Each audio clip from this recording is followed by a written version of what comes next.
Hi friends, welcome to Deepika reviews. మేఘ సందేశం upcoming ఎపిసోడ్లో ఏం జరగబోతుందో తెలుసుకోవాలనుకుంటున్నారా? అయితే ఛానల్ను సబ్స్క్రైబ్ చేసుకొని సపోర్ట్ చేయడం మర్చిపోకండి. బేబీ, నేను చెప్పినట్టుగా చెయ్యి అని గోరింటాకు అంటూ ఉంటుంది. సరే గోరింటాకు అని చెప్పి నక్షత్ర మేడం మీద నుంచి కింద పడిపోతున్నట్టు గోడను వేలాడుతూ యాక్టింగ్ చేస్తూ ఉంటుంది. ఎవరైనా కాపాడండి కాపాడండి అని చెప్పి గోరింటాకు గట్టిగా అరుస్తూ ఉంటుంది. గోరింటాకు ఇంకా గట్టిగా అరువు అని నక్షత్ర అంటూ ఉంటుంది. హెల్ప్ హెల్ప్ అని చెప్పి నక్షత్ర యాక్టింగ్ చేస్తూ ఉంటుంది. ఇక అప్పుడే అపూర్వ కారు దిగి ఇంట్లోకి వస్తూ ఉంటుంది. ఇక మేడ మీద నుంచి వేలాడుతున్న నక్షత్రాన్ని చూసి అయ్యో నక్షత్ర అని చెప్పి పరిగెత్తుకుంటూ మేడ మీదకి వస్తూ ఉంటుంది. భగవంతుడా, నా కూతురికి ఏం కాకూడదు అని చెప్పి అపూర్వ మనసులో అనుకుంటూ ఉంటుంది. పిన్ని, ఏం చేస్తున్నారు మీరు? నక్షత్ర కింద పడుతుంటే పైకి లాగరేంటి అని చెప్పి అపూర్వ గోరింటాకుని అంటూ ఉంటుంది. అమ్మాయి, మన అమ్మాయి నిజంగా కింద పడట్లేదు అమ్మాయి, యాక్టింగ్ చేస్తుంది అని గోరింటాకు చెప్తూ ఉంటుంది. యాక్టింగా? ఇదేం యాక్టింగ్? మీ బొంద మీద యాక్టింగ్ అని అపూర్వ అంటూ ఉంటుంది. అల్లుడు గారు అమ్మాయిని చెర్రీని హనీమూన్కి పంపించాలనుకున్నారు. హనీమూన్కి వెళ్ళాలంటే నడుము ఉండాలి కదా. నడుము విరగటం కోసం మేడ మీద నుంచి కింద పడేయాలని ఫిక్స్ అయ్యానమ్మాయి అని గోరింటాకు చెప్తూ ఉంటుంది. మేడ మీద నుంచి కింద పడితే నడుము విరగటం కాదు, ఏకంగా ప్రాణాలే పోతాయి అని చెప్పి అపూర్వ అంటూ ఉంటుంది. మీరిద్దరూ ఇలానే డిస్కషన్ చేసుకుంటూ ఉంటే నేను ఖచ్చితంగా మేడ మీద నుంచి కింద పడిపోతాను. ముందు ఆ చెర్రీగడిని పిలవండి అని చెప్పి నక్షత్ర అంటూ ఉంటుంది. చెర్రీ ఎందుకే? నీ చెయ్యి లైవు అని చెప్పి అపూర్వ అంటూ ఉంటుంది. అయ్యో మమ్మీ, నీకు అర్థం కావట్లేదు. నేను చెర్రీని మేడ మీద నుంచి కింద పడేసి నడుము విరగ్గొట్టాలనుకున్నాను అని చెప్పి నక్షత్ర అంటూ ఉంటుంది. ఓ, అలా ప్లాన్ చేసావా బేబీ? ఆ విషయం ముందే చెప్పాలి కదా అని చెప్పి అపూర్వ అంటూ ఉంటుంది. ఎవరైనా ఉన్నారా? హెల్ప్ చేయండి, నా కూతురు మేడ మీద నుంచి కింద పడిపోతుంది, త్వరగా వచ్చి నా కూతుర్ని కాపాడండి అని చెప్పి అపూర్వ గట్టిగా అరుస్తూ ఉంటుంది. గోరింటకు, నువ్వు వెళ్ళి చెర్రీని పిలుచుకురాకపో అని చెప్పి నక్షత్ర అంటూ ఉంటుంది. నక్షత్ర, గట్టిగా పట్టుకోవే, కింద పడితే ప్రాణాలు కూడా దక్కవే, ఒక్కసారి కిందికి చూడు అక్కడ ఎలా ఉందో అని అపూర్వ అంటూ ఉంటుంది. మమ్మీ, నువ్వు నన్ను అనవసరంగా భయపెట్టకు అని నక్షత్ర అంటూ ఉంటుంది. ఇక అప్పుడే గోరింటకు చెర్రీ బాబు అంటూ కిందికి వెళ్తుంది. ఏమైంది? ఎందుకు అంత కంగారుగా చెర్రీని పిలుస్తున్నారు అత్తయ్య గారు అని చెప్పి మీరా అడుగుతూ ఉంటుంది. అమ్మాయి, నీ కోడలు నక్షత్ర మేడ మీద నుంచి కింద పడిపోబోతుందమ్మాయి. పాపం, కింద పడితే ప్రాణాలు కూడా దక్కవు, చెర్రీ కాపాడతాడని వచ్చాను అని గోరింటాకు చెప్తూ ఉంటుంది. అయ్యో, చెర్రీ ఇంట్లో లేడే అని మీరా చెప్తూ ఉంటుంది. చెర్రీ ఇంట్లో లేడా? ఇందాకలు ఉన్నాడు కదమ్మాయి అని గోరింటాకు అంటూ ఉంటే, ఇప్పుడే నేనే చిన్న పనుంటే బయటికి పంపించాను అత్తయ్య గారు అని చెప్పి మీరా చెప్తూ ఉంటుంది. అయ్యయ్యో, అక్కడ మా బేబీ ప్రాణాలు గాల్లో కలిసిపోయినట్టే అని చెప్పి గోరింటకు ఏడ్చుకుంటూ మేడ మీదకి వెళ్తుంది. పిన్ని, ఆ చెర్రీ వస్తున్నాడా అని అపూర్వ అంటూ ఉంటుంది. అమ్మాయి, చెర్రీ ఇంట్లో లేడమ్మాయి, చెర్రీ ఇంట్లో ఉన్నాడనుకొని ఇలాంటి పిచ్చి ప్లాన్ చేశానమ్మాయి అని గోరింటాకు అంటూ ఉంటుంది. మీ ఇద్దరి తెలివితేటలు ఇలానే ఉంటాయి, కానీ ముందు నక్షత్రాన్ని కాపాడదాం పట్టు అని చెప్పి అపూర్వ గోరింటాకు ఇద్దరు కలిసి నక్షత్రను పైకి లాగబోతూ ఉంటారు. ఇక అప్పుడే వాళ్ళిద్దరి చేతులు జారి నక్షత్ర మేడ మీద నుంచి కింద పడిపోతుంది. అయ్యో బేబీ అని చెప్పి అపూర్వ ఏడుస్తూ ఉంటుంది. అమ్మాయి, ఇక్కడుండి ఏడవటం కాదు, కిందకి వెళ్దాం పదా, బేబీ పరిస్థితి ఏంటో చూద్దాం అని చెప్పి గోరింటాకు అంటూ ఉంటుంది. ఇక అపూర్వ మీరా గోరింటాకు పరిగెత్తుకుంటూ కిందికి వెళ్తారు. రక్తపు మడుగులో స్పృహ లేకుండా నక్షత్ర పడి ఉంటుంది. పిన్ని, నా కూతురు పిన్ని అని అపూర్వ ఏడుస్తూ ఉంటుంది. వదిన, ఇప్పుడు ఏడుస్తూ ఇక్కడే కూర్చుంటే ఎలా చెప్పండి? తొందరగా నక్షత్రను హాస్పిటల్కు తీసుకెళ్దాం అని చెప్పి మీరా చెప్తూ ఉంటుంది. చి, హనీమూన్ వంకతో ప్రాణాలు పోగొట్టుకునేలా ఉంది ఇది అని చెప్పి అపూర్వ ఏడుస్తూ హాస్పిటల్కు తీసుకెళ్తుంది. డాక్టర్ డాక్టర్ అని చెప్పి గట్టిగా పిలుస్తూ ఉంటుంది. డాక్టర్ బయటికి వచ్చి ఏమైంది అని చెప్పి అడుగుతూ ఉంటారు.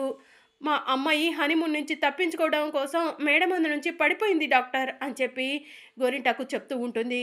వాట్ అని డాక్టర్ అంటూ ఉంటే, కాదు డాక్టర్, మేడ మీద నుంచి కాలు జారి కింద పడిపోయింది అని అపూర్వ చెప్తూ ఉంటుంది. నా కూతురికి ఏం కాకుండా మీరే చూడాలి డాక్టర్ అని అపూర్వ అంటూ ఉంటే, ముందు పేషెంట్ పరిస్థితి ఏంటో చెక్ చేస్తాను అని డాక్టర్ లోపలికి వెళ్తుంది. రక్తపు మడుగులో ఉన్న నక్షత్రకు డాక్టర్ ట్రీట్మెంట్ చేస్తూ ఉంటారు. ఇంకా అపూర్వ ఐసీలో ఉన్న నక్షత్రను చూసి ఏడుస్తూ ఉంటుంది. దేవుడా నా కూతురికి ఏం కాకూడదయ్యా, నేను చేసిన తప్పులు పాపాలు నాకే తగిలేలా చెయ్యి, నా కూతురు బాగుండాలి అని అపూర్వ ఏడుస్తూ ఉంటుంది. ఇక మరోవైపు భూమి కోపంగా ఇంటికి వెళ్తుంది. హాల్లో కూర్చొని ఉన్న శివ దగ్గరకు వెళ్ళి, రే శివ, మీ బావ ఎక్కడ్రా అని చెప్పి అడుగుతూ ఉంటుంది. బావా బావా తన రూమ్లో ఉన్నాడక్క అని చెప్పి శివ చెప్తూ ఉంటాడు. అయిపోయాడు ఈరోజు, నా చేతుల్లో అయిపోయాడు అని చెప్పి భూమి అంటూ ఉంటుంది. అక్క, నీతో ఒక ముఖ్యమైన విషయం గురించి చెప్పాలి అని శివ అంటూ ఉంటాడు. ముఖ్యమైన విషయమా, ఏంట్రా అది అని చెప్పి భూమి అడుగుతూ ఉంటుంది. అక్క, మన ఇద్దరి గురించి బావకు నిజం తెలిసిపోయిందక్క అని చెప్పి శివ చెప్తూ ఉంటాడు. ఏ నిజం తెలిసిపోయిందిరా అని భూమి అడుగుతూ ఉంటుంది. ఏ నిజం అంటే మన ఇద్దరం అక్క తమ్ముళ్ళమని బావకు తెలిసిపోయిందక్క అని శివ చెప్తూ ఉంటాడు. బావకు ఆ నిజం తెలిసి నన్ను చావగొట్టాడక్క అని శివ చెప్తూ ఉంటే, అయ్యో బాగా కొట్టాడారా అని చెప్పి భూమి శివ చేతికి ఉన్న గాయాలను చూస్తూ ఉంటుంది. అప్పుడే గగన్ కిందికి వస్తూ ఉంటాడు. అక్క, బావ వస్తున్నాడు అని చెప్పి శివ చెప్తూ ఉంటాడు. భూమి టెన్షన్ పడుతూ భయపడుతూ గగన్ వైపు చూస్తూ ఉంటుంది. నీ జన్మలో నువ్వు చేసిన మంచి పని ఏదైనా ఉందంటే అది శివని తీసుకొచ్చి ఈ ఇంట్లో పెట్టడమే అని చెప్పి గగన్ అంటూ ఉంటాడు. ఇక భూమి అలానే షాకింగ్గా చూస్తూ ఉంటుంది. ఏం మాట్లాడుతున్నాడు బావా, శివని ఇంట్లో తీసుకొచ్చి పెట్టడం మంచిది అని అంటున్నాడేంటి అని భూమి ఆలోచనలో పడిపోతుంది. అప్పుడే శారద స్వీట్ తీసుకొని భూమి దగ్గరకు వచ్చి, అమ్మ భూమి, నోరు తీపి చేసుకో అని చెప్పి అంటూ ఉంటుంది. ఎందుకత్తయ్య అని భూమి అడుగుతూ ఉంటుంది.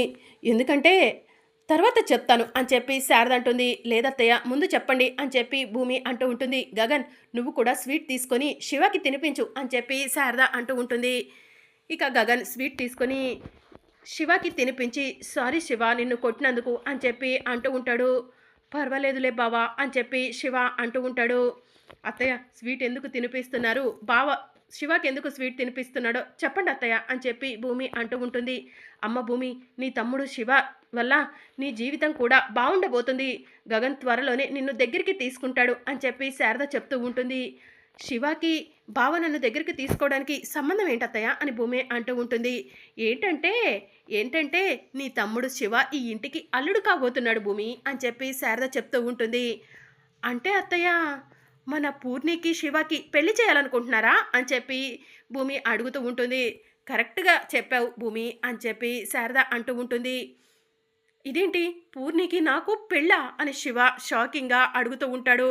ఏంటి శివ, ఇంకా మా దగ్గర నిజం దాచిపెట్టాలనుకుంటున్నావా? పూర్ణి మాకు అన్ని విషయాలు చెప్పేసింది. నువ్వు పూర్ణి ప్రేమించుకుంటున్నారంట కదా, ఆ విషయమే మీ గగన్ బావకు కూడా చెప్పేశాను.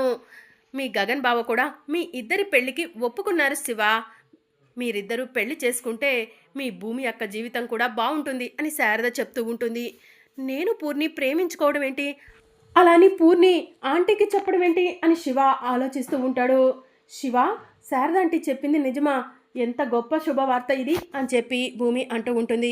అవును శివ, భూమి గగన్ ఒక్కటవ్వటానికి నీ పెళ్ళే కారణం కాబోతుంది అని చెప్పి శారద చెప్తూ ఉంటుంది.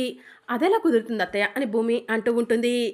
తన చెల్లెలు పూర్ణిని శివకిచ్చి పెళ్లి చేస్తాడంటున్నాడు కదమ్మా గగను, అప్పుడు నిన్ని కూడా ప్రేమగా దగ్గరకు తీసుకుంటాడులే అని చెప్పి శారద చెప్తూ ఉంటుంది. థ్యాంక్ యూ రా Shiva, thank you so much అని చెప్పి భూమి సంతోషంగా తన రూమ్కి వెళ్తుంది. ఇక మరోవైపు డాక్టర్ నక్షత్రకు ట్రీట్మెంట్ చేసి బయటికి వస్తారు. డాక్టర్, నా కూతురికి ఎలా ఉంది అని చెప్పి అపూర్వ అడుగుతూ ఉంటుంది. మీ కూతురు పరిస్థితి చాలా క్రిటికల్గా ఉంది, తను బ్రతకటం కష్టం అని చెప్పి డాక్టర్ చెప్తూ ఉంటారు. డాక్టర్, ఎంత డబ్బు ఖర్చైనా పర్వాలేదు, నా కూతుర్ని బ్రతికించండి అని చెప్పి అపూర్వ ఏడుస్తూ ఉంటుంది. మేడం, మా చేతుల్లో ఉంటే మేము బ్రతికిస్తాం కదా అని చెప్పి డాక్టర్ అంటూ ఉంటారు. పిన్ని, ఇదంతా నీ వల్లే ఈరోజు నా కూతురు ప్రాణాపాయంలో ఉందంటే దానికి కారణం నువ్వే పిన్ని అని చెప్పి అపూర్వ ఏడుస్తూ ఉంటుంది. అమ్మాయి, అల్లుడు గారు హనీమూన్కి పంపిస్తా అన్నారంట. హనీమూన్ నుంచి తప్పించుకోవాలంటే ఆ చెర్రి గడి నడుము విరగొడదాం అనుకున్నాము. ఆ ప్రమాదంలోనే మన బేబీ ప్రాణం ప్రమాదంలో పడిపోయిందమ్మాయి, నన్ను క్షమించమ్మాయి అని గోరింటాకు అంటూ ఉంటుంది. నా కూతురు ప్రాణం పోతే తిరిగి వస్తుందా పిన్ని, నువ్వు క్షమాపణ చెప్తున్నావు అని అపూర్వ ఏడుస్తూ ఉంటుంది. బేబీకి ఏం కాదమ్మాయి, గట్టి పిండం, నువ్వు కంగారు పడుకు, బ్రతుకుతుంది అని గోరింటాకు చెప్తూ ఉంటుంది. ఇక అపూర్వ ఏడుస్తూ ఉంటుంది. మరి అప్కమింగ్ ఎపిసోడ్లో ఏం జరగనుందో తెలుసుకోవాలనుకుంటున్నారా? అయితే ఛానల్ను సబ్స్క్రైబ్ చేసుకొని సపోర్ట్ చేయడం మర్చిపోకండి. Thank you for watching.